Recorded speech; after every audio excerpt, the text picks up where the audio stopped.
Coba pikirkan ini. Manusia tidak hidup dari nol. Ia selalu datang setelah sesuatu terjadi. Dalam kehidupan, kita belajar dari yang sudah ada. Kesalahan masa lalu, pengalaman orang lain, pola yang berulang. Bukan karena masa lalu sempurna, tapi karena ada jejak proses yang bisa dibaca. Jika ini berlaku pada urusan dunia, maka pada petunjuk Allah lebih jelas lagi.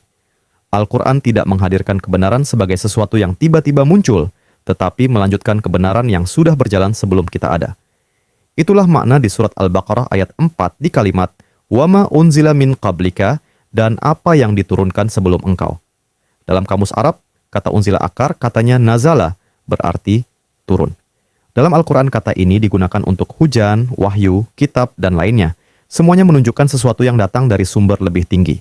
Seperti hujan, air turun dari atas ke bumi. Bumi menerima, lalu memprosesnya. Begitu juga petunjuk Allah. Ia datang dari Allah kepada manusia. Manusia menerima, memahami, lalu bertanggung jawab.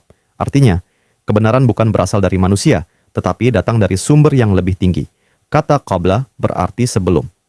Dalam frasa ini bermakna sebelum Nabi Muhammad SAW, artinya Al-Quran berada dalam rangkaian sejarah wahyu Allah kepada para rasul sebelumnya. Maka ayat ini tidak sekadar berarti ada kitab-kitab sebelumnya sebelum Al-Quran, tetapi menunjukkan bahwa Al-Quran terhubung dengan sejarah petunjuk yang sudah ada. Tafsir Ibnu Katsir menjelaskan bahwa orang beriman percaya kepada apa yang diturunkan kepada Nabi Muhammad SAW dan kepada apa yang dibawa para rasul sebelumnya. Mereka tidak membeda-bedakan dalam pokok kebenarannya dan tidak menolak apa yang para rasul bawa dari Tuhan mereka. Al-Jalalain menafsirkan apa yang diturunkan kepadamu sebagai Al-Quran, sedangkan apa yang diturunkan sebelum engkau sebagai Taurat, Injil, dan kitab-kitab sebelumnya. Kesalahan umum terjadi ketika orang mengira iman kepada Al-Quran, berarti memutus hubungan dengan wahyu Allah sebelumnya. Padahal secara Qur'ani, orang beriman justru memiliki kesadaran bahwa petunjuk Allah berjalan dalam kesinambungan sejarah. Mereka tidak membatasi kebenaran dalam ego kelompok, zaman, atau figur tertentu. Al-Quran bahkan hadir sebagai pembenar, penjaga, dan penguji kitab-kitab sebelumnya.